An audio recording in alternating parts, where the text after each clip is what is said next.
नमस्कार, मैं धनंजय कुमार, द नागरिक में आपका स्वागत है। आप देख रहे हैं कार्यक्रम मुद्दा विशेष और पिछले 3 दिनों से हम लगातार जो है जगदीश्वर चतुर्वेदी सर के साथ बात कर रहे हैं, अलग-अलग विषयों पे।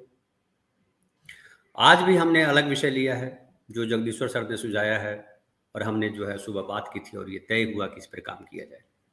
क्योंकि जो घटनाक्रम जो राजनीति में घट रहे हैं, जो चल रहे हैं, वो बड़ा तेज़ी से चल रहे हैं। क्योंकि 2024 की तैयारी चल रही है और संघ ने भी अपने आप को झोंक दिया है। ये जो राहुल गांधी ने जो सामाजिक न्याय का जो मुद्दा उठाया है, नीतीश कुमार ने जो जाति सर्वेक्षण पेश किया है, जाति सर्वेक्षण को लेकर के जो एक तरह से लगी है कि समझिए कि सेटबैक हो गया है बीजेपी के साथ। संघ को लग रहा है कि ये जो है क्या हो गया है, उनको सूझ नहीं रही है राजनीति, क्योंकि वो जो है पालकी ढुलवा रहे थे दलितों से, पिछड़ों से, और जाति सर्वेक्षण के बाद बहुत कुछ चीज़ें क्लियर हुई हैं। तो अब उनको लग रहा है कि धर्म के नाम पर जो उनका जो चल रहा था, उनकी जो राजनीति चल रही थी, धर्म का जो एजेंडा चल रहा था, उसमें छेद हो गया है और उसमें जो जमा किया था उन्होंने, वो रिस रहा है, वो गिर रहा है और एक बहुत जल्द ऐसा आएगा, हो सकता है 2024 के चुनाव में वो रीत जाए, खाली हो जाए उनका बर्तन। तो घबराहट में है, इसलिए बैठकें कर रहे हैं और वो कह रहे हैं कि ये जो जाति सर्वेक्षण है, ये हिंदू धर्म को तोड़ने की साजिश है। आपको याद कीजिए कि जो है तमिलनाडु में जब उदयनिधि स्टालिन ने कहा था सनातन धर्म में जो बीमारियां हैं उसको कैसे दूर किया जाए, गैर बराबरी की बात उन्होंने जब की थी, तो लोग लेकर के चल पड़े थे कि सनातन धर्म को खत्म करने की बात कर रहे हैं, मैसेगर की बात कर रहे हैं, नरसंहार की बात कर रहे हैं तमिलनाडु के मंत्री स्टालिन। लेकिन वो मामला जमा नहीं, पब्लिक ने उसको कैश नहीं किया, क्योंकि गैर बराबरी है।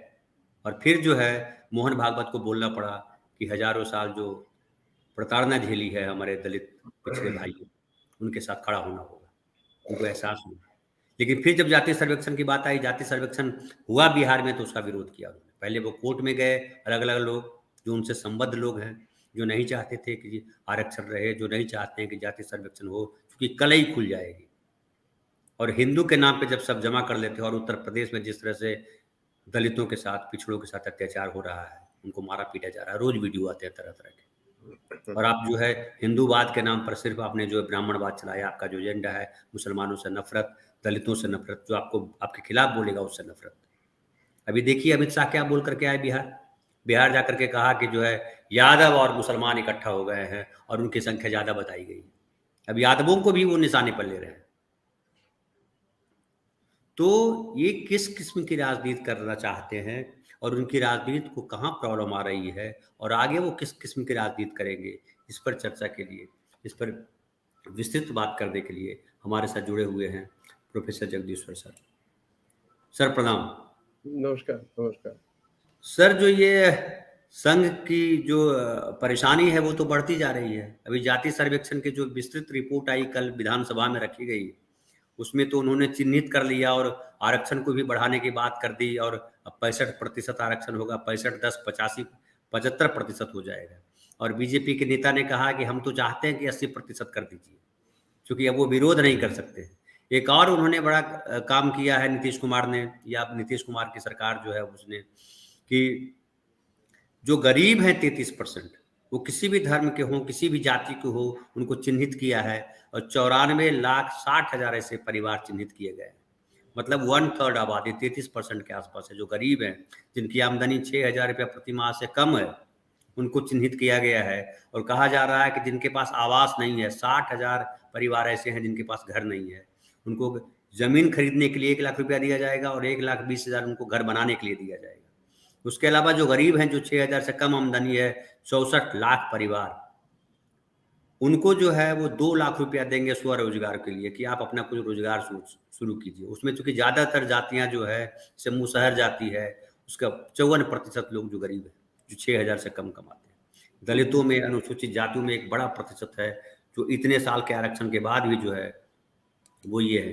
तो आरक्षण को लेकर के भी एक नई तरीके की बहस है, लेकिन मैं मानता हूँ कि आरक्षण से आगे एक बात आ गई है कि सारे गरीब परिवारों को, चाहे वो ब्राह्मण हो या मुसहर हो, सबको वो हेल्प करने की बात कर रहे हैं। तो इसको लेकर के अब जो राजनीति कर रहे हैं आरएसएस के लोग, क्या क्या कर रहे हैं? क्या करेंगे, कैसे काट निकालेंगे?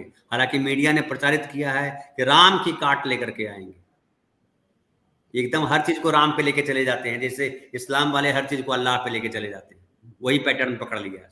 जी सर, आप किस तरह से देखते हैं? पहली तो ये है कि जाति का अभी तो विकल्प नहीं है किसी के पास। जाति एक वास्तविकता है और इस वास्तविकता को आरएसएस भी जानता है और मानता है।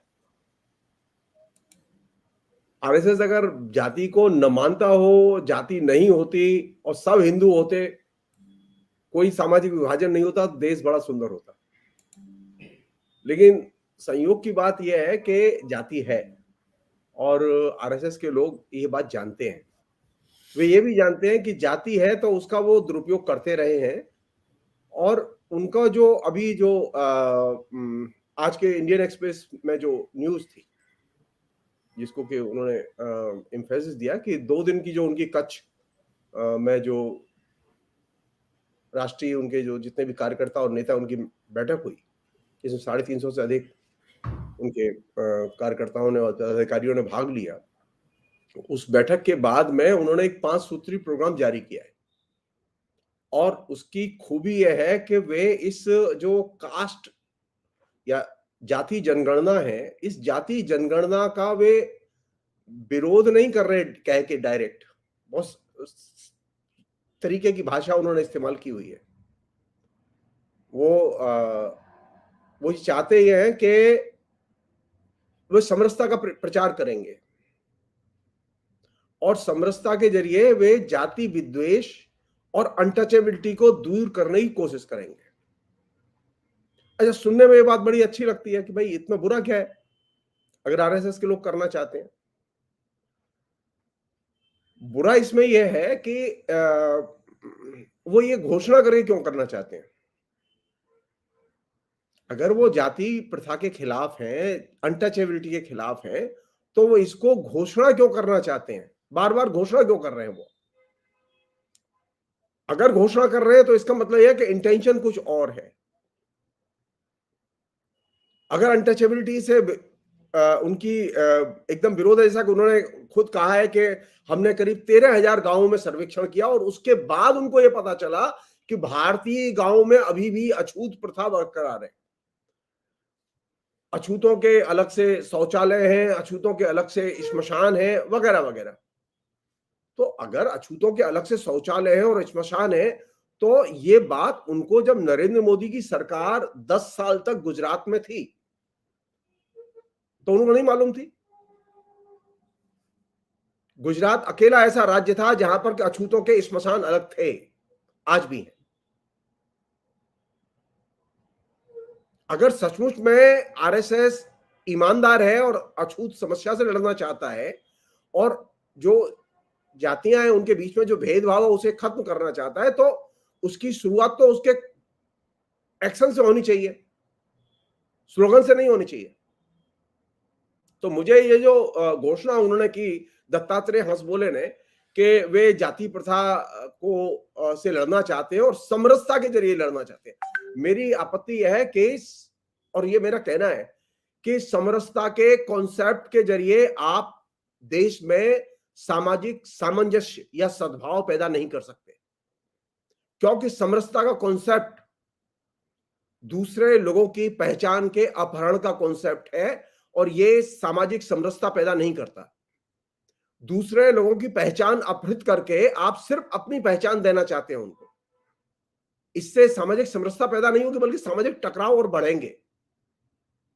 तो मेरा बहुत ही विनम्र अनुरोध है आरएसएस के नीति निर्माताओं से कि वे समरसता के कॉन्सेप्ट को छोड़ दें और सिर्फ धर्मनिरपेक्षता के कॉन्सेप्ट को अपना लें। एकमात्र धर्मनिरपेक्षता का कॉन्सेप्ट है जिसके जरिए आप सामाजिक न्याय और सामाजिक सुसंगत समाज बना सकते हैं। आप जितना धर्मनिरपेक्षता की पिटाई करेंगे, धर्मनिरपेक्षता के खिलाफ जितना जिहाद खड़ा करेंगे, आप तय मानिए आपकी सारी सदिच्छाएं नष्ट हो जाएंगी। आधुनिक काल में सिर्फ एक ही चीज है जो कि मनुष्य को सामाजिक न्याय के पक्ष में खड़ा करती है, वो है धर्मनिरपेक्ष आचार व्यवहार और दृष्टिकोण। धर्मनिरपेक्ष आचार व्यवहार और दृष्टिकोण के बिना आप किसी भी तरह से समाज में सामाजिक समरसता या सामाजिक सद्भाव पैदा नहीं कर सकते। मुश्किल क्या है यहां है कि वे धर्मनिरपेक्षता नहीं चाहते। वो क्या चाहते हैं? वो चाहते हैं कि सब लोग अपने को हिंदू माने, और सब नहीं मानते तो कम से कम ये तो फैक्ट है, उन्होंने कहा है कल की मीटिंग में, प्रेस कॉन्फ्रेंस में कहा उन्होंने कि हम तो ये मानते हैं कि भारत में तो रहने वाले सब हिंदू हैं। आधुनिक भारत की नींव इस आधार पर नहीं रखी गई कि भारत में रहने वाले सब हिंदू हैं। भारत में जो आधुनिक भारत की नींव रखी गई, जिसके कि निर्माता राजा राम मोहन राय, ईश्वरचंद्र विद्यासागर, ज्योतिबा फुले, ये लोग थे। इन लोगों ने नींव रखी थी इस आधार पर कि भारत में विभिन्न जातियों धर्मों के लोग रहते हैं, और विभिन्न जातियों धर्मों के लोग मिलके एक नए किस्म की आचार संहिता, एक नए किस्म की जीवन शैली, जिसे हम लोग सेक्युलर जीवन शैली कहते हैं, जिसमें कोई चीज अनटचेबल नहीं होगी, कोई व्यक्ति अनटचेबल नहीं होगा, कोई स्त्री या पुरुष अनटचेबल नहीं होंगे, यानी जेंडर अनटचेबिलिटी नहीं होगी, डिस्क्रिमिनेशन नहीं होगा, उसमें जाति डिस्क्रिमिनेशन नहीं होगा, और उसमें किसी भी किस्म का धर्म के आधार पर भेदभाव नहीं होगा। ये जो चीज थी, ये चीज कैसे दूर होगी? इसके लिए धर्मनिरपेक्षता को एकमात्र रास्ता चुना गया, और धर्मनिरपेक्ष जीवन शैली को एकमात्र रास्ता चुना गया, और वही बाबा साहब भीमराव अंबेडकर के दृष्टिकोण का बुनियादी आधार रही है वो चीज, जिसके आधार पर जाति प्रथा को हिंदुस्तान में सुसंगत ढंग से सभी लोगों ने चुनौती दी। जाति प्रथा के खिलाफ में भगत सिंह का जो दृष्टिकोण है, बाबा साहब अंबेडकर का जो दृष्टिकोण है, ज्योतिबा फुले का जो दृष्टिकोण है, और महात्मा गांधी का जो दृष्टिकोण है, इन सबके दृष्टिकोण में एक चीज कॉमन है कि हमें अनटचेबिलिटी नहीं चाहिए, हमें सेक्युलर समाज चाहिए और सेक्युलर जीवन शैली चाहिए। तो अगर भारत में सामाजिक सद्भाव पैदा हो सकता है, जैसा कि पिछले 200 साल का अनुभव है, ये हम जो इतने आगे बढ़े आज यहां तक पहुंचे, हम इसको निर्मित करने में सेक्युलर दृष्टिकोण की, सेक्युलर मूल्यों की, धर्मनिरपेक्ष मूल्यों की बहुत बड़ी भूमिका है। और जिस चीज की बड़ी भूमिका है वो कौन सी है? उन्होंने एक बात और कही, कि हम लोग कहां करेंगे ये प्रचार? हम स्कूलों में करेंगे, कॉलेजों में करेंगे, मंदिरों में करेंगे। फाइन, सामाजिक समरसता का प्रचार अगर मंदिरों में होना है तो कम से कम मंदिरों के दरवाजे मनुस्मृति के हिसाब से तो बंद कर दो, आज तो बंद कर दो। कुछ नहीं, खाली सबरीमाला के मसले पर जो पिटीशन दायर की हुई है आरएसएस से समर्थित लोगों ने, वो सिर्फ वापस ले लें। हमें पता चल जाएगा सामाजिक समरसता को कितना पसंद करते हैं ये लोग, सामाजिक विभाजन को कितना पसंद करते हैं। कम से कम ऐसे अभी भी आज की डेट में भी कम से कम 2 दर्जन से अधिक बड़े मंदिर हैं तमिलनाडु और केरल और दूसरे राज्यों में, जहां के विभिन्न किस्म के भेदभाव आज भी प्रवेश के समय लागू किए जाते हैं। सर जो पुरी का मंदिर है, जी, वही मैं कह रहा हूं। यहां तक के पुरी के मंदिर में हमारे राष्ट्रपति को घुसना नहीं दिया गया। सामाजिक समरसता की बात कर रहे हैं, सरकार थी, आर्मी थी, न्यायालय थे, सब थे, राम गोविंद कोविंद वो घुस नहीं पाए। ये हमारे लिए अपमानजनक है। द्रौपदी मुर्मू को भी नहीं जाने दिया गर्भगृह में, भारत, जबकि वो वहीं पढ़ी है, वो जिस स्कूल में पढ़ी है मैं उस स्कूल में जा चुका हूं। जहां लोग पढ़े हैं, लिखे हैं, जिस देश में पैदा हुए हैं, उस देश में अगर यह स्थिति हो कि वहां अभी भी वर्णाश्रम व्यवस्था का प्रोटोकॉल लागू किया जाए और कहा जाए कि हम हिंदू हैं, हमें ऐसे हिंदू नहीं चाहिए जो कि वर्णाश्रम व्यवस्था के प्रोटोकॉल को लागू करे। आरएसएस एक सूत्र में यह बात कहे कि उसे वर्णाश्रम व्यवस्था स्वीकार नहीं है, पहले यह प्रतिज्ञा ले कि उसे मनुस्मृति स्वीकार नहीं है। सामाजिक सद्भाव के लिए यह पहली शर्त है कि मनुस्मृति के हिसाब से समाज को रीओरिएंटेट करने की, पुनः संगठित करने की कोशिशें बंद की जानी चाहिए। भीमराव अंबेडकर ने जो एम्फेसिस दिया था मनुस्मृति के ऊपर, वो जानबूझ के दिया था। मनुस्मृति कोई लागू नहीं हो रही है, लेकिन मनुस्मृति हमारे दिमाग में चली गई है। मनुस्मृति की बताई हुई बातें हमारे सनातन हिंदू धर्म के जो कट्टरपंथी लोग थे उनके जरिए हमारे जहन में उतार दी गई हैं। तो जरूरत किस बात की है? जरूरत इस बात की है कि इस व्यक्ति को और ज्यादा लिबरल बनाया जाए, और ज्यादा उदार बनाया जाए। तो आधुनिक भारत की नींव किस पर रखी गई? आधुनिक भारत की नींव हिंदू मन, हिंदू तन और हिंदू राष्ट्र के आधार पर नहीं रखी गई। आधुनिक भारत की नींव रखी गई जो सामाजिक वैषम्य है, सामाजिक वैविध्य है, सामाजिक बहुलता है, इसे स्वीकार करते हुए आधुनिक राष्ट्र बनाया जाए। और सामाजिक वैषम्य और सामाजिक भेदभाव को कैसे दूर किया जाए, उसके लिए एक रास्ता चुना गया, एक लक्ष्य चुना गया, जिस लक्ष्य को हासिल करना है समाज को। होना तो ये चाहिए था कि आरएसएस ये प्रतिज्ञा लेता कि वे राजा राम मोहन राय के बताए मार्ग पर चलेंगे। मैं बहुत खुश होता, मैं बहुत खुश होता कि वो ये कहते हैं हम ज्योतिबा फुले के मार्ग पर चलेंगे। मैं बहुत खुश होता वो मदन मोहन मालवीय के बताए मार्ग पर चलते, मैं बहुत खुश होता। लेकिन दिक्कत यह है कि न तो उन्हें मदन मोहन मालवीय की जरूरत है, न राजा राम मोहन राय की जरूरत है, न उनको ज्योतिबा फुले की जरूरत है। उनको किसकी जरूरत है? वे गोलवर्कर के आधार पर और दीनदयाल उपाध्याय के आधार पर। मैं एक बहुत ही सामान्य सी भाषा में कहना चाहता हूं कि ये जो आरएसएस का समरसता का जो सिद्धांत है, जिसको कि वो लागू करना चाहते हैं, सांप्रदायिक सद्भाव, समरसता एक थ्योरी है, लेकिन सामाजिक विभाजन एक्शन है। समरसता के जरिए आप वो सामाजिक सामंजस्य, सद्भाव पैदा नहीं कर सकते। एक अन्य पहलू है जो कि बहुत ही इंपॉर्टेंट पहलू है, ये जोड़ के मैं थोड़ा सा आपको मौका दूंगा कि आप सवाल पूछे। वो ये कि अगर ये मान लिया जाए कि भारत की सबसे बड़ी विकास के लिए सबसे बड़ी समस्या क्या है?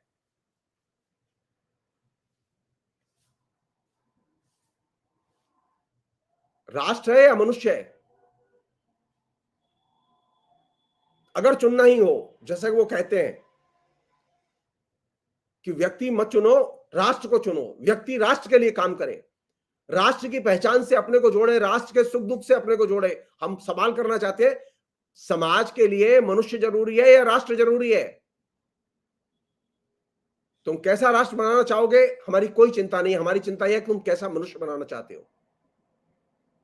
राजा राम मोहन राय, ज्योतिबा फुले, अंबेडकर, इन तमाम लोगों के जहन में यह बात थी, हम कैसा मनुष्य बनाना चाहते हैं। आप जैसा मनुष्य बनाएंगे वैसा ही राष्ट्र बनेगा। आप उल्टी गिनती शुरू करना चाहते हैं। आप पहले तय करना चाहते हैं राष्ट्र, फिर तय होगा मनुष्य। तो आपने तय कर लिया है कि राष्ट्र तो हिंदू है। जी नहीं, राष्ट्र हिंदू नहीं है। भारत राष्ट्र है जिसमें हिंदू भी रहते हैं। भारत राष्ट्र है जिसमें हिंदू, मुस्लिम, सिख, ईसाई, बौद्ध, जैन, तमाम धर्मों के मानने वाले लोग रहते हैं। ऐसे लोग भी रहते हैं जो कि इन धर्मों को नहीं मानते, इन धर्मों में दीक्षित नहीं है, लेकिन वो हिंदू नहीं है। और ऐसे लोगों की संख्या करोड़ों में है, करोड़ों में है, जिनका जो जिसे हम लोग कहते हैं लोक धर्म जिनका है, वो इन तमाम जो प्रचलित धर्म है उन सेक्ट में नहीं आते। इनकी आबादी आदिवासी इलाकों में, ग्रामीण इलाकों में फैली हुई है, और वो साधारण आबादी नहीं है, करोड़ों की आबादी है। तो आपने क्या किया? राष्ट्र की पहचान किससे होगी? राष्ट्र की पहचान मनुष्य से होगी कि देवता से होगी? तो आपने कहा, ये नारा दिया गया कल जो उन्होंने प्रेस कॉन्फ्रेंस की, उसमें उन्होंने कहा ये कि ये जो हम जो नया जो राष्ट्र है उसकी पहचान किससे बनेगी, किससे माना जाएगा वो नया राष्ट्र? नए राष्ट्र का, हिंदू राष्ट्र, भारत एक हिंदू राष्ट्र है, ये तो अब डिसाइड हो चुका है, ये हम मानते हैं। और हम मानते हैं इसका मतलब देश भी मानता है। तो मेरी बहुत ही विनम्र ये सबमिशन है आपके सामने कि हिंदुस्तान अपने को हिंदू राष्ट्र नहीं मानता। आप सर्वे करा लीजिए, आप हिंदुस्तान में रिफरेंडम करा लीजिए कि हिंदुस्तान के रहने वाले लोग अपने को हिंदू कहते हैं या नागरिक कहते हैं। हिंदुस्तान जिसे हम लोग आधुनिक राष्ट्र कहते हैं, वो आधुनिक राष्ट्र नागरिकों का देश है, वह किसी धर्म विशेष का देश नहीं है। और जब हम कहते हैं नागरिकों का देश है, तो इस नागरिकों के देश की संचालक शक्ति एकमात्र है उसका संविधान। आरएसएस के लोगों के लिए, जैसा कि उनके दत्तात्रेय हंसबोले जी ने कहा कि संविधान ठीक है, वो है, लेकिन राष्ट्र से उसका कोई संबंध नहीं है। अरे, संविधान का राष्ट्र से संबंध नहीं हुआ तो संविधान किसके लिए है? वो शपथ खाने के लिए खाली, कि हम संविधान की शपथ खाते हैं कि हम प्रधानमंत्री पद की जिम्मेदारी निभाएंगे, खाली शपथ खाने के लिए। संविधान का मतलब है कि वह आचार संहिता है।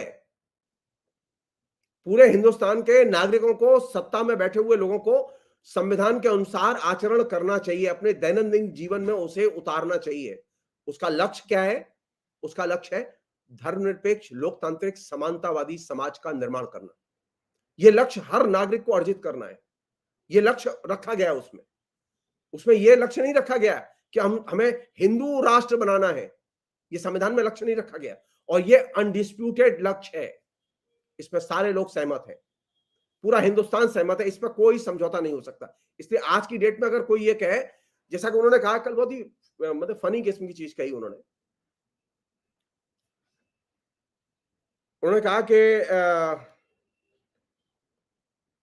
हिंदू राष्ट्र बनाने की जरूरत नहीं है, हम हिंदू हैं और ये हिंदू राष्ट्र है। हमने मान लिया है कि ये हिंदू राष्ट्र है, इसलिए अब हिंदू राष्ट्र तो बनाने की जरूरत है नहीं, ये तो बना बनाया है। खाली एक चीज चाहिए। अब आप इसमें देखिए, मजेदार बात ये, प्रत्येक मंडल में 5-6 आरएसएस के होल टाइमर चाहिए, जो कि सिर्फ वो हिंदू राष्ट्र के लिए काम करें, समर्पित होकर। पूरे मंडल में भी उन्हें पूरा मंडल नहीं चाहिए जो हिंदू बन जाए। कितने लोग चाहिए? 5-6। ये उनका स्टेटमेंट है, ये जो इंडियन एक्सप्रेस ने छापा है।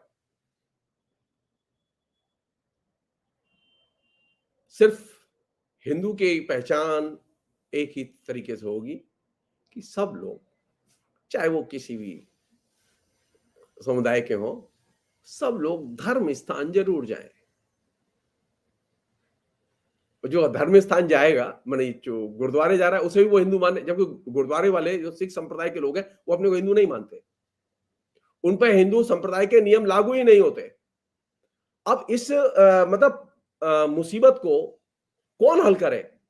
जब आप सिखों को हिंदू मानने को तैयार नहीं है, आप बौद्धों को हिंदू मान रहे हैं आप, जबकि सिख अपने को हिंदू नहीं मानते, बौद्ध अपने को हिंदू नहीं मानते, जैन अपने को हिंदू नहीं मानते, वो अलग है। तो ये जो संघ का जो हिंदू मन और हिंदू राष्ट्र है, वो क्या है? समरसता के नाम पर सबको हजम कर जाओ। जो विभिन्न राष्ट्र, राज्य, संस्कृति, धर्म, दर्शन, इनकी धारणाएं, सबको हजम कर जाओ, सबको निर्मूल करो।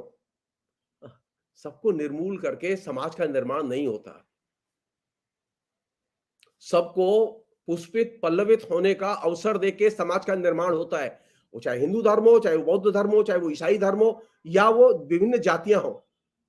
मैं ये नहीं कह सकता कि इन विभिन्न जातियों को पुष्पित, पल्लवित होने का अवसर नहीं दिया जाना चाहिए, तो सब हिंदू हो गए।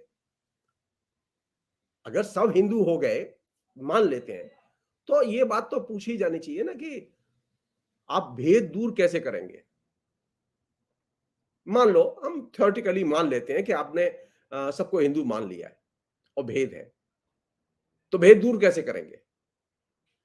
मंदिर बना के, पिछले 10 साल में नहीं, पिछले 30 साल का आपके आंदोलन का, 40 साल का आपका एक्सपीरियंस है कि आपने सिर्फ एक मंदिर बनाने के लिए सारे देश को आग में झोंक दिया, राम मंदिर बनाने के लिए। वो मंदिर, उसके लायक जमीन, जगह, अनेक बार बात हो चुकी है कि वो मतलब बिना आंदोलन के भी बन सकता था वो मंदिर। सर, वो केवल मंदिर नहीं है, उससे ज्यादा वो टूरिस्ट प्लेस बना रहे हैं। हाँ, वो तो अब हर मंदिर को ही टूरिस्ट प्लेस बना रहे हैं। वो मंदिर कोई मंदिर नहीं रहेगा, मतलब उसकी लाइन उनकी है बेसिकली। इसी को कहते हैं कि वहां जो है धर्म की आस्था के लिए या धर्म को आत्मसात करने के लिए नहीं जाएंगे, वहां हम मजे करने जाएंगे। हाँ, मतलब उसमें एक उसमें जो सबसे अच्छी चीज है वो ये कि उनके लिए वो मंदिर भी जो है वो टूरिज्म है, धर्म भी टूरिज्म है, और जो नागरिक है वो भी टूरिस्ट है। तो अब वो ये धार्मिक आदमी तो नहीं बना रहे, वो तो टूरिस्ट बना रहे। वोटर भी टूरिस्ट है।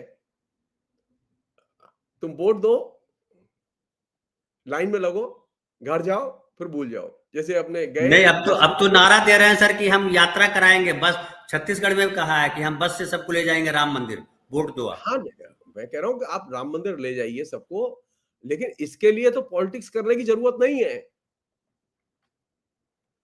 आपको किसने रोका है? बिना इलेक्शन लड़े, बिना राजनीति किए लोगों को तीर्थ यात्रा कराने से कितने रोका है आपको? हमारे यहाँ पहले थी ये व्यवस्था, ऐसे बहुत सारे लोग थे जो फ्री में तीर्थ यात्रा कराते थे, चारों धाम यात्राएं कराते थे, सस्ती दर पर यात्राएं कराते थे। क्या नुकसान क्या है इसमें? मैं उसे कोई बुरी चीज नहीं मानता, लेकिन मुसीबत मेरी यह है कि आप वो धर्म में राजनीति ला रहे हैं।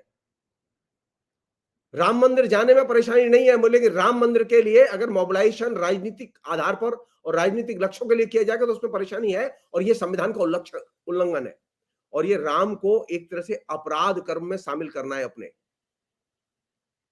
राम और राम की पूजा, राम का मंदिर एक पवित्र चीज है, और उसकी पवित्रता को बनाए रखना आरएसएस की जिम्मेदारी है, बाकी लोगों की भी जिम्मेदारी है। आरएसएस के लोग इसे एक पॉलिटिकल इशू क्यों बनाना चाहते हैं? मेरी आपत्ति है।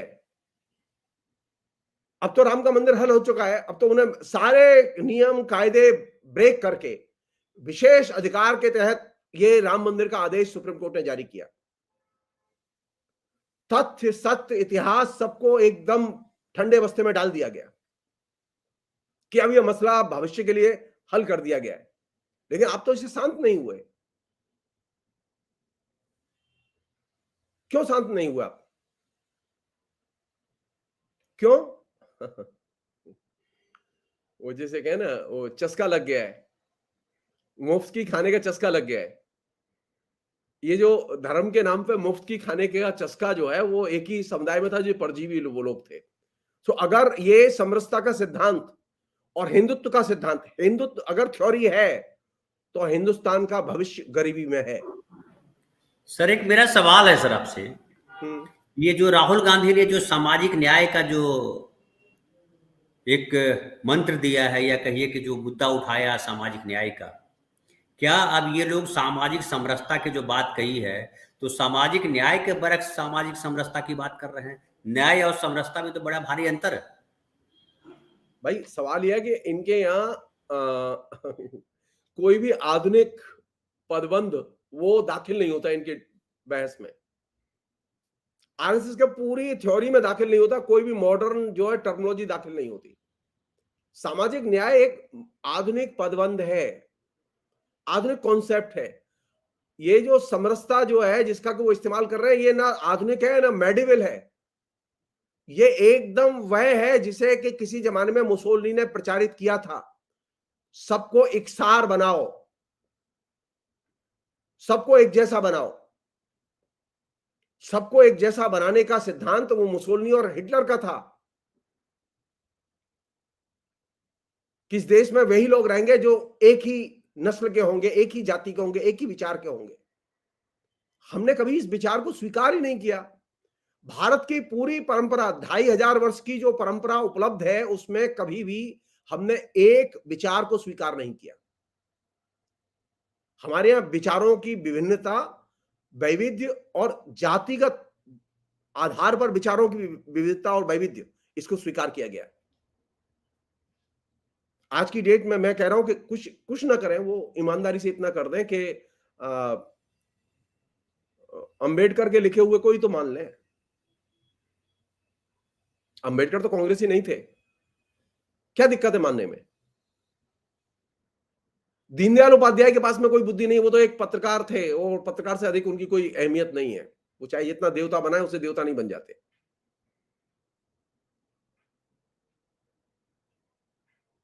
ज्यादा ना सही वेद व्यास को ही अपना देवता मान ले, वेद व्यास के लेखों को ही मान ले, जिसने महाभारत लिखा। वाल्मीकि को ही अपना देवता मान ले, जिसने वाल्मीकि रामायण लिखी। क्या दिक्कत है? क्या दिक्कत है? मैं क्यों किसी भी एक भी लल्लू पंजू को मैं अपना आदर्श बनाऊं, जब मेरे सामने एक बड़े आदर्श उपलब्ध हों? साधारण सी बात कह रहा हूं मैं। वो अनटचेबिलिटी को पसंद नहीं करते ना। आप उठा के देखिए उनके डिटेल्स। वो जब भी अंतरजातीय विवाह कराने जाते हैं तो वहां उनके कार्यकर्ता शेड्यूल कास्ट के घर में खाना नहीं खाते। शादी कराने जरूर जाते हैं, वो पैसा देते हैं, एक खाना नहीं खाते। रिकॉर्ड है ये। अछूत समस्या ऐसी समस्या है जो कि एक वास्तविकता है। और वो किसकी समस्या है? ये हिंदू की समस्या नहीं है, ये ग्रामीण भारत की समस्या है। भारतीय समाज को आप कैसे देखते हैं? आप भारतीय समाज को हिंदू समाज के तौर पर देखते हैं, आपको ग्रामीण भारत दिखाई नहीं देता, किसान समाज दिखाई नहीं देता। ये कृषि समाज है जो कि अछूत समस्या से और तमाम किस्म की जाति भेदभाव से पीड़ित है। शहरों में उतना जातिगत भेदभाव नहीं है, कम है, लेकिन गांव में तो है। और गांव में आपकी 70% आबादी रहती है। तो सवाल यह है कि आरएसएस के लोग ग्रामीण समाज को, ग्रामीण भारत को कैसे देखते हैं? क्या गांव में रहने वाले लोग, उनकी समस्या मंदिर और मंदिर की पूजा से हल होगी? नहीं। एक चीज चाहिए, सिर्फ एक चीज चाहिए। उनसे सवाल किया जाना चाहिए, क्या उन्होंने भूमि सुधार लागू किए? बीजेपी की सरकारें थीं, उनके पास में अधिकार थे। क्या उन्होंने भूमिहीन किसानों को, मजदूरों को जमीनें दी गांव में? कहीं पर भी एक बित्ता जमीन दान में नहीं दी गई है, सरकार की तरफ से आवंटित नहीं की गई है। कैसे वो उम्मीद करते हैं हम उनसे कि वो लोगों की जीवन की रक्षा के बारे में प्रतिबद्ध दें और कटिबद्ध दें?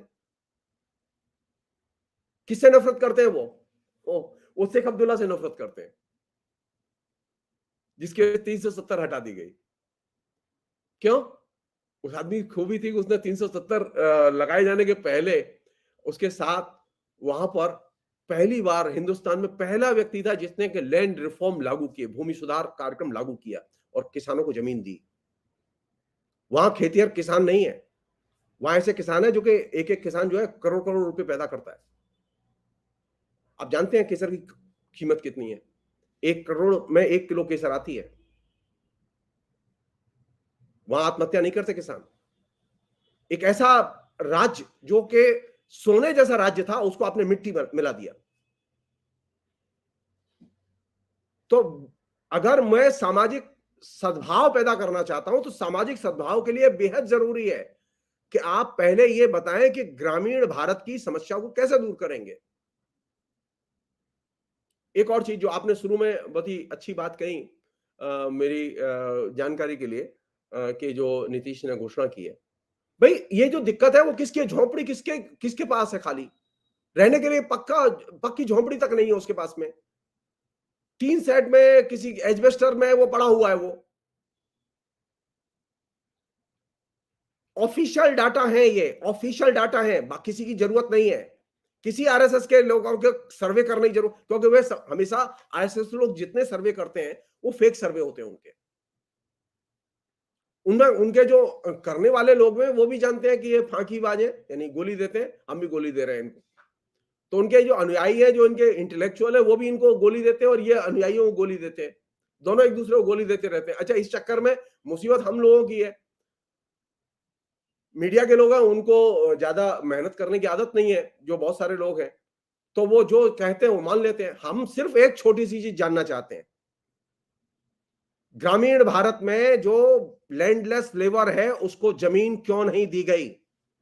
ये मध्य प्रदेश के किसानों को, खेत मजदूरों को पूछना चाहिए। वो हिंदू हैं, वहां मुसलमान नहीं है ज्यादा।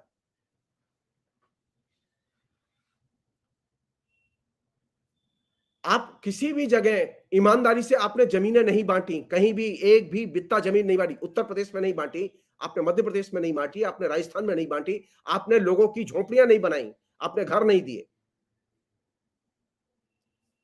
क्या जरूरत है मुझे? मैं एक और चीज कह के मैं इसको थोड़ा सा दूसरे ढंग से रखूंगा मैं। उन्होंने एक और प्रोग्राम तय किया है, बहुत ही इंपॉर्टेंट प्रोग्राम तय किया है उनका, जो कि वो ये कि वो 1 जनवरी से 15 जनवरी तक वो 15 दिन खर्च करेंगे, पूरा कैंपेन करेंगे, पूरे देश को समरसता में डुबो देंगे। अच्छा, आप देखिए, मतलब जिसकी गांठ में हल्दी की, जिस पसारी के पास में हल्दी की 4 गांठ हो, वो भी अपने को पसारी कहता है। अरे भाई, तुमने कभी समरसता का काम किया ही नहीं। समरसता के लिए एक मिनिमम शर्त है, अदर्स की उपस्थिति को स्वीकार करो। सर गांधी जी का जो है सामाजिक समरसता फाइनली ये स्वीकार कर रहे हैं, क्या कर रहे हैं? गांधी जी के रास्ते पे आ रहे हैं। गांधी जी के सामाजिक समरसता से कोई संबंध नहीं, कोई संबंध नहीं है, कोई संबंध नहीं। कारण क्या है कि गांधी की अप्रोच थी कि वे उनकी जीवन शैली का हिस्सा थे। उन्हें मालूम था कि एक सामान्य निर्धन आदमी एकदम तन ढकने के लिए कपड़े नहीं है। गांधी सूट पहन सकते थे, लेकिन वो उस निर्धन व्यक्ति की तरह रहते थे, आचरण में था वो उनके। वो दरिद्र नारायण उनके आचरण का हिस्सा था, इनके तो विष्णु नारायण आचरण का हिस्सा है। तो ये कैसे हिंदू है भाई? ये गांधी से तो तुलना हो ही नहीं सकती इनकी। गांधी अपने हाथ से लेटरिन साफ करते थे, मोहन भागवत आज भी अपनी लेटरिन अपने हाथ से साफ करते होंगे, मुझे संदेह है। जितने जमींदारों के बड़े बड़े लोग थे, जब चंपारण में गांधी गए तो वहां पर उन्होंने सारे लोगों को कह दिया कि तुमको सबको अपने काम अपने हाथ से करने होंगे। और सारे लोगों ने काम सीखे और किए, जिन्होंने कभी जीवन में काम नहीं किए थे, जिनके 200 से 400 मजदूर काम करते थे घर में। गांधी से क्या तुलना करेंगे? यहां तो हालत यह है कि अब बोलना अच्छा नहीं लगता, यहां तो एक टुइया सा भी आरएसएस कार्यकर्ता अपने को वीआईपी से कम नहीं समझता। और देखिए, मतलब असुरक्षा की स्थिति देखिए, आरएसएस के प्रमुख को भी अभी Z+ वगैरह सुरक्षा चाहिए। कमाल है।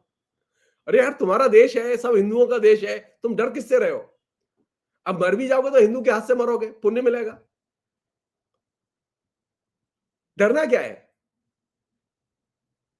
जब हिंदुओं का देश है और सब लोग सद्भाव से रहते हैं और ये विपक्ष के लोग सद्भाव को नष्ट करना चाहते हैं, तो तुम्हारी कोशिश ये होनी चाहिए कि मैं और ज्यादा खुल के लोगों के बीच में जाऊंगा और लोगों से मिलूंगा और घुलूंगा मिलूंगा। लेकिन आपने तो ये नहीं किया। आप तो और जेड सिक्योरिटी में चले गए और खुद ही नहीं जाते। अभी हालत यह है कि जो सामान्य सा टुइया सा कार्यकर्ता होता है, उसके साथ में भी 4 कांस्टेबल। गांधी के पास में अपनी कोई गाड़ी नहीं थी जिसे गांधी चलते हो। गांधी गाड़ी खरीद सकते थे, गांधी अच्छे कपड़े भी पहन सकते थे, गांधी के पास में अच्छी कमाई भी थी, लेकिन गांधी ने वो सब छोड़ा। क्यों? क्योंकि उन्होंने कहा कि मैं दरिद्र नारायण की तरह रहना चाहता हूं। एक अन्य चीज है जो कि ज्यादा जरूरी, मैंने जिसका कहा कि वो 15 दिन का जो कैंपेन लाना चाहते हैं, क्योंकि उनका ये कहना है कि उनकी पास में 95,528 शाखाएं हैं, जिनमें 37 लाख लोग प्रतिदिन आते हैं। और ये डाटा अपने आप में बहुत ही चौंकाने वाला डाटा है और बहुत ही डिस्टर्बिंग डाटा है। क्या करेंगे ये लोग, या करते हैं ये लोग, या क्या चाहते हैं ये लोग? बहुत ही अच्छी बात उन्होंने कही है कि जो लोग, वो कोई ऐसी चीज पसंद नहीं करते कि भाषा के नाम पर, धर्म के नाम पर, जाति के नाम पर, समुदाय के नाम पर लोग सरकार के खिलाफ खड़े हो जाएं। कहीं कोई कम्युनिटी सरकार के खिलाफ खड़ी हो गई, कहीं कोई जाति के लोग सरकार के खिलाफ खड़े हो, ये वो पसंद नहीं करते। अच्छा, इनसे पूछो कि अगर जाति के लोगों को कष्ट है, सरकार की नीतियों से कष्ट है, तो सरकार का विरोध करेंगे कि नहीं करेंगे? अगर समुदाय के लोगों को सरकार की नीतियों से तकलीफ हो रही है, तो समुदाय के लोग प्रोटेस्ट करेंगे कि नहीं करेंगे? अगर एक खास भाषा के लोग अगर पीड़ित हैं सरकार की नीतियों से, तो वे प्रोटेस्ट करेंगे कि नहीं करेंगे? तो नया जो भारत, हिंदू भारत सो कॉल्ड, जो वे बनाना चाहते हैं, उसमें सरकार के खिलाफ में प्रतिवाद की कोई जगह नहीं है। सीधे सीधे खुल के कह रहे हैं वो कि अगर 2024 में मौका दिया तो आपके तमाम डेमोक्रेटिक राइट्स दांव पर लगे होंगे। तो ये तो बहुत चिंता की चीज है मेरे लिए। अगर ये हिंदू मन और हिंदू राष्ट्र ऐसा राष्ट्र है जिसमें कि लोग सरकार के और राजा के खिलाफ प्रतिवाद न कर सके, तो मुझे तो ऐसा राजा नहीं चाहिए और ऐसी जो जनता भी नहीं चाहिए जो बनाई जा रही है, जो कि राजा के खिलाफ न बोले। मुझे तो ऐसी जनता चाहिए जो कि सरकार के, शासन के, राजा के खिलाफ में प्रतिवाद कर सके, गलत को गलत और सही को सही बोल सके। लेकिन उन्होंने कहा है कि वो ये जो भाषा, जाति और सामुदायिक तौर पर जो लोग इकट्ठे होकर सरकार के खिलाफ प्रतिवाद करते हैं, इसे वो पसंद नहीं करते।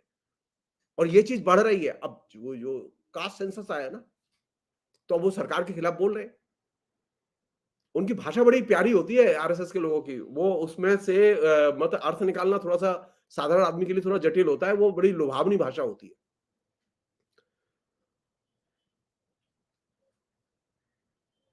एक चीज उन्होंने स्वीकार कर ली है, जो कि अच्छी बात है, मैं उसे अंडरलाइन करना चाहता हूं। उन्होंने माना है ये कि देश में अराजकता बढ़ी है।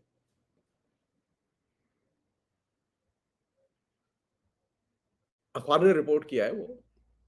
उन्होंने ये भी मान लिया है कि देश में आतंक भी कई इलाकों में बढ़ा है। फाइन। आज नोटबंदी का दिन है, आज उसकी बरसी है।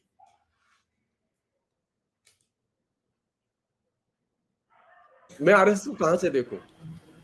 मैं आरएसएस को देखना चाहता हूं उसके आचरण से, उसके वक्तव्य और उसके आचरण, और सरकार जो उसकी है उसके आचरण से। मोहन भागवत ने, आरएसएस ने नोटबंदी का खुल के समर्थन किया था और कहा था कि इससे लोगों को बहुत फायदे होंगे, टेररिज्म नहीं रहेगा, ये नक्सलवाद चला जाएगा, ये तमाम किस्म के जो 2 नंबर के धंधे वो खत्म हो जाएंगे। क्या हुआ? क्या आरएसएस ने कभी रिव्यू किया कि आरएसएस ने जिस नोटबंदी को लागू कराया और जिस नोटबंदी का समर्थन किया, क्या उसके वही परिणाम निकले जो आरएसएस ने सोचे थे? अगर नहीं लिख रहे तो रिव्यू कहां है? कौन विश्वास करेगा उनके समरसता के सिद्धांत पर? उन्होंने जहां जहां समरसता के लिए रैलियां की, गोष्ठियां की, मीटिंगें की, उन सब इलाकों में दंगे हुए। सवाल यह है कि जब आप कोई थ्योरी, कोई सिद्धांत आप लोगों के बीच में प्रचारित करते हैं, तो आप उसका रिव्यू तो करते हैं कि आप उसका प्रभाव क्या हुआ। आरएसएस की खूबी है कि वो नीतियों का समर्थन करती है मोदी सरकार की का खुल के, जो कि बड़ी चिंता की चीज है, लेकिन वो कभी रिव्यू नहीं करती कि मोदी सरकार ने किया क्या। लेकिन आज जो एक बात जो उनके पैकेज में आई, वो ये कि अराजकता बढ़ी है, टेररिज्म भी बढ़ा है। तो इन नोटबंदी का फिर क्या असर हुआ? इसका मतलब नोटबंदी का कोई असर नहीं हुआ, काले धन पर कोई असर नहीं पड़ा उसका। होना तो ये चाहिए था कि नोटबंदी को आरएसएस सेलिब्रेट करती। आज उसकी बर्थडे थी, ये उनका सबसे बड़ा अचीवमेंट था, जिसमें उन्होंने हिंदुस्तान के लोगों की एकदम जेब खाली कर दी और बीजेपी के लोगों की जेब भर दी। तो सामाजिक समरसता का जो स्लोगन जो कि 1 जनवरी से 15 जनवरी तक लाया जाएगा, मेरा अनुमान है कि उसके जरिए फिर नए सिरे से लोगों को धार्मिक वैमनस्य के आधार पर ध्रुवीकृत करने की कोशिश की जाएगी। इससे बचा जाना चाहिए। आम लोग जितने उनके कार्यक्रमों से दूर रहे उतना ही अच्छा है। 10 साल का अनुभव है, बहुत गाढ़ा अनुभव है ये हिंदुस्तान की जनता का। हिंदुस्तान की जनता को सबक लेना चाहिए और आरएसएस से दूरी बनानी चाहिए। दूसरा काम वो जो करने जा रहे हैं, जिसको उन्होंने कहा है, उनका मानना है कि ये तमाम किस्म की जो आइडेंटिटीज है ना, ये जो वो सब बेकार की चीज है। वो एक ही अस्मिता होती है, राष्ट्रीय अस्मिता। तो अगर ऐसा है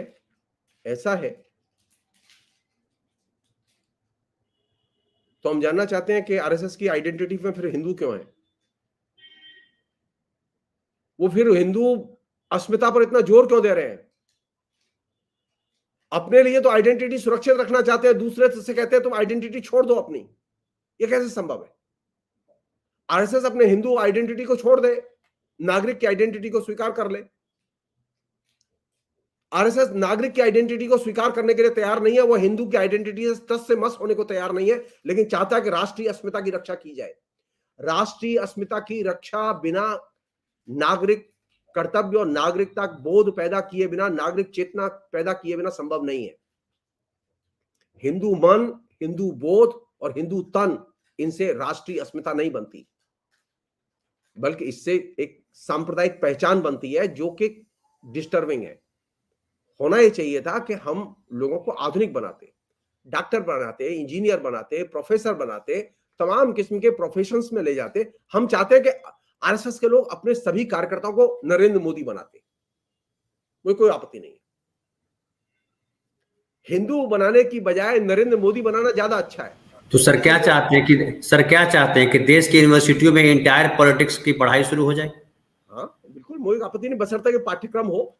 इंटायर पॉलिटिकल साइंस की पढ़ाई शुरू करवा देना चाहते हैं। मैं तो अरे दिक्कत यही है, आरएसएस के पास में एक सामान्य सा काव्य संकलन तैयार करने के लिए 4 कवि नहीं है।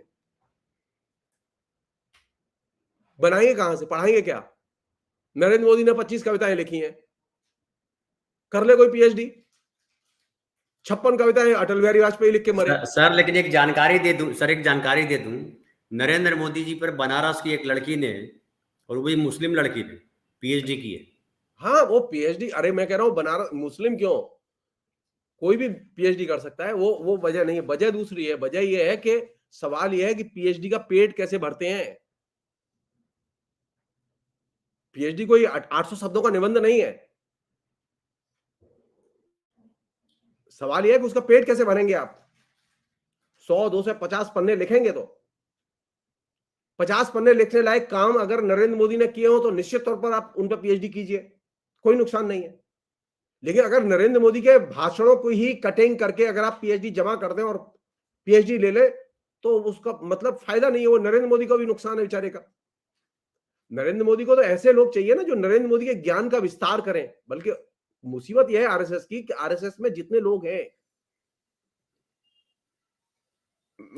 खाली ये टेस्ट ले लिया जाए, मोहन भागवत से लेके नरेंद्र मोदी तक सबसे एक टेस्ट ले लिया जाए कि आप सब लोग एक निबंध लिखिए, एक निबंध लिखिए 1,000 शब्दों में, सबका अखबार में छपेगा, और इनको हॉल में बिठा दीजिए। आप तय मान लीजिए पसीने छूट जाएंगे, 6 घंटे तक 1,000 शब्द नहीं लिख पाएंगे ये लोग। दिक्कत यहां है, ये जो हिंदू मन और हिंदू तन है, इसकी मुसीबत यह है कि ये ज्ञान शून्य है। तो आप पाठ्यक्रम बनाएंगे कहां से? एंटायर पॉलिटिक्स के पाठ्यक्रम बनाने के लिए कुछ तो चाहिए, आपके पास तो कुछ है ही नहीं। क्या चीज है आपके पास? लास्ट इस पूरे प्रसंग में जो कि वो चाहते हैं, उनका मानना है कि भारत के नागरिकों को नेशनल सेल्फ रेस्पेक्ट, ये उनके कैंपेन का एक बहुत महत्वपूर्ण थीम है जिसको कि वो लॉन्च कर रहे हैं, और ये 15 दिन में ये चलेगा। नेशनल सेल्फ रेस्पेक्ट, अरे नेशनल सेल्फ रेस्पेक्ट कैसे होगी भाई? आप ये बताओ मुझे कि वो व्यक्ति जो कि भूखमरी के कगार पे खड़ा है,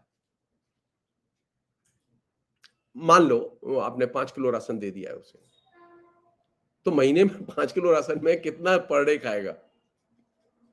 30 ग्राम, 40 ग्राम। अब 30 ग्राम में क्या वो 24 घंटे गुजार सकता है? अगर गुजार सकता है तो हम टेस्ट लेना चाहते हैं भाजपा के एमपीज का। उनको 5 किलो राशन दिया जाए और उनसे कहा जाए 5 किलो राशन में गुजारा करो, बाकायदा उनकी मॉनिटरिंग की जाएगी। हम देखते हैं कि वो और कोई चीज खाते हैं कि नहीं खाते। 5 किलो राशन में क्या गुजारा संभव है? सेल्फ रेस्पेक्ट तब होती है जब आप पेट की रेस्पेक्ट करेंगे। आप मनुष्य के पेट की, उसकी भूख की आप रेस्पेक्ट करना नहीं जानते, उसका सम्मान करना नहीं जानते, तो आप राष्ट्र की रेस्पेक्ट कैसे पैदा करेंगे? भूख एक बहुत भयानक चीज है जिसको आप जिसे कहते हैं सामाजिक समरसता, हिंदू मन, हिंदू राष्ट्र, हिंदुत्व, राम मंदिर, इसकी आड़ में छुपाना चाहते हैं। नहीं, सिर्फ एक चीज का जवाब चाहिए मुझे। क्या नरेंद्र मोदी के पास में भुखमरी से हिंदुस्तान को निकालने के लिए, या आरएसएस के पास में हिंदुस्तान को भुखमरी से निकालने के लिए कोई प्लानिंग है? राम मंदिर तो बन गया, उसका शिलान्यास भी हो गया, अब उसका जो है भूमि पूजन भी हो गया, वहां मंदिर बन जाएगा, उसके बाद में आप उसके नई मूर्ति का भी अनावरण कर लेंगे, सब कुछ हो जाएगा, प्राण प्राण प्रतिष्ठा भी कर लेंगे। वहां वो मैं कह रहा हूं भगवान उन्हें लंबी उम्र दे, वो खूब प्राण प्रतिष्ठा करे। मेरी चिंता यह है कि ये जो हिंदुस्तान में जो घर घर राम बैठा हुआ है भूखा, वो घर घर भूखा राम क्या खाएगा, उसके लिए क्या एजेंडा है? अभी विधानसभाओं के चुनाव चल रहे हैं, वहां पर भुखमरी से लड़ने के लिए कोई एजेंडा नहीं आया है अभी तक। पिछले 10 साल मिले, पूर्ण बहुमत था, ये नहीं कह सकते हमारे पास बहुमत नहीं था, पूर्ण बहुमत था, इसके बावजूद गरीबी से और भुखमरी से मुक्त होने के लिए कोई एजेंडा नहीं आया। राष्ट्रीय आत्मसम्मान तब बचेगा जब भुखमरी से लड़ने का आपके पास में कोई एजेंडा होगा। आपके पास भुखमरी से लड़ने का कोई एजेंडा नहीं है, तो जाहिर है कि लोग जुलूस तो निकालेंगे, प्रदर्शन तो करेंगे, प्रतिवाद तो करेंगे, वोट तो आपके खिलाफ देंगे। फिर आप कहेंगे क्या? विपक्ष भड़का रहा है। अरे नहीं, विपक्ष तो आउट हो जाए। अगर आप लोगों को भुखमरी से निकाल दें तो विपक्ष तो हमेशा के लिए खत्म हो जाए। आप तय मानिए, आप जितने राम मंदिर बनाएंगे विपक्ष और ताकतवर होगा। ये गलतफहमी दिमाग से निकाल दें। राम मंदिर बनाने के संकल्प लेने के बाद में बीजेपी की स्थिति दिन प्रतिदिन, जनता में उसका प्रचार दिन प्रतिदिन आइसोलेट हुआ है और नए नए किस्म के दल क्षेत्रीय स्तर पर पैदा हुए। आने वाले समय में और भी स्थिति बदतर हो सकती है। बीजेपी ये दिमाग से निकाल दे। सामाजिक न्याय की जो धारणा है, वो सामाजिक न्याय की धारणा धर्म के आधार पर राष्ट्र को संगठित करने की धारणा के एकदम उलट है। सामाजिक न्याय की धारणा के केंद्र में वह भूखा नंगा आदमी है, नागरिक है, दरिद्र नारायण है, और यहां इनके केंद्र में राम जी हैं, दशरथ पुत्र राम, दरिद्र नारायण नहीं। तो जनता को एक चीज चुननी है, दरिद्र नारायण चुनेंगे या दशरथ के राम चुनेंगे, इन दो में से एक चुन ले। जनता ने दरिद्र नारायण को चुन लिया है, पहले भी दरिद्र नारायण को चुना था जनता ने, तभी जनता आजादी की लड़ाई जीत पाई थी। और इस बार भी जो मैं आपसे कह रहा हूं, मैं अंडरलाइन करके कह रहा हूं बार बार के ये दरिद्र नारायण को एक बार फिर नए सिरे से सामाजिक न्याय के जरिए स्थापित किया जाएगा। और ये जो तमाम किस्म की जो वितंडावाद खड़े करने की कोशिश की जा रही है, मुझे नहीं लगता कि वो बहुत ज्यादा सक्सीड करेगा, मुझे नहीं लगता। जी सर, जी सर। तो बहुत बहुत धन्यवाद सर, 1 घंटा हो गया हमारा 53 मिनट। तो आपका बहुत बहुत आभार सर, और जो दर्शक हमारे प्रतिक्रिया दे रहे हैं उनका भी आभार कि अच्छी प्रतिक्रिया दे रहे हैं, सुन रहे हैं, समझ रहे हैं। और सुनने समझने से भी ज़्यादा ज़रूरी है इसको अमल में लाए, अपने आसपास व्यवहार में लाए। तो बहुत बहुत धन्यवाद सर, कल फिर हम नए विषय पर आपसे बात करेंगे।